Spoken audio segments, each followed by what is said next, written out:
po ay gagawa po tayo ng sampayan, ano?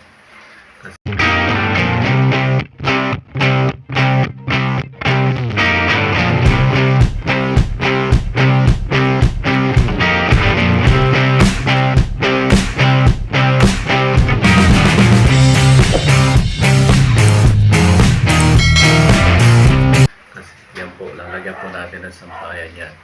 So paano po ba lalagyan ng sampayan niya na hindi alambre? So as you can see, may ginawa na ako sampayan dito. Yan, nalalagyan na nila. Ang gagamitin natin is itong tubular na sampayan, ano, na binili ko sa hardware. 1 and 1 half po yata to. Tapos paano nga natin may ikakabit to? Ito, bumili din po ako ng screw with Torx para ito po yung aking pong ibabaon dyan po sa semento. So gaya nito, babaon po natin siya rito. Kaya may nagbutas na po ako, lalagay po natin yan dito. Yan po natin lalagay ito. So dalawa po yan. Isa bubutasan po natin doon. Tsaka ito nabutasan ko na po. So, tatlo para mailagay lang po natin sa ating sampayan. At need natin ang drill. Na kung saan is sizes dapat nitong Torx.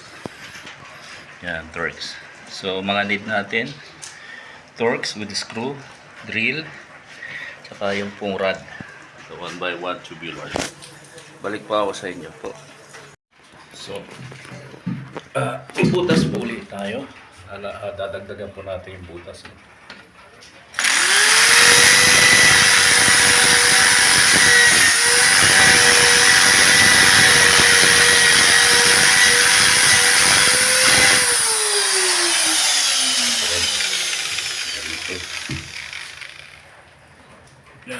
May butas na.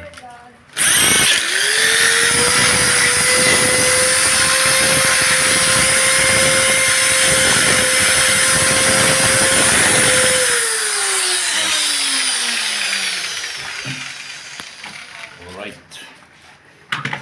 Natin kung kakasya na yun, no? So, tingnan natin kung balagtot, kulang pa. Kulang pa siya.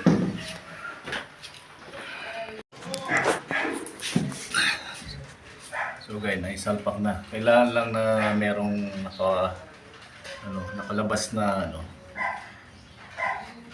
mga ganyan. Huwag mo natin ipasok ng gusto para maganda po yung support na band. Okay? So lagyan na po natin ng tornilyo.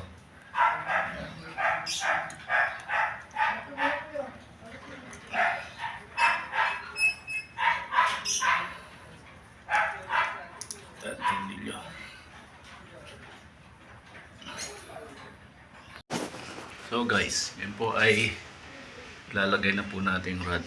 As you can see, mayroon mambutas yan. So sasalpak lang naman po natin yan dito. Yan.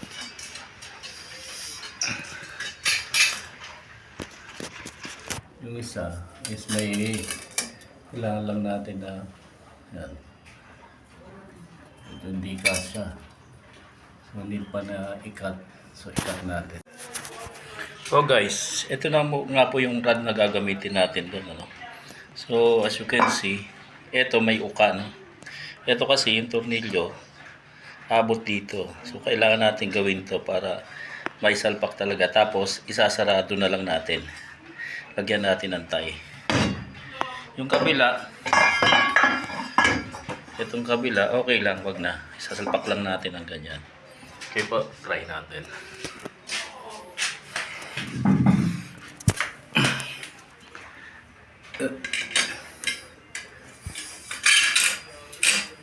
Yan, yung isa. Yung may ukay, papasok natin yan dyan. Kasi isa okay na eh. Naisalpak lang. Yun lang. So guys, okay na po. Ay kabit ko na yung rod. So yung cross naman ang kailangan natin. Madali na po yan. Pag ganun, hanggang doon. So ganun ang procedure, magdi-drill tayo rito. Tapos okay na yan. Okay? Well guys, natapos na nga po yung ating pong sampayan, ano. Ayan. Butas doon, tapos itong cross, butas doon. Tornilyo lang po with Torx. Ayan. Ito po, at ganyan na lang po at maraming po salamat.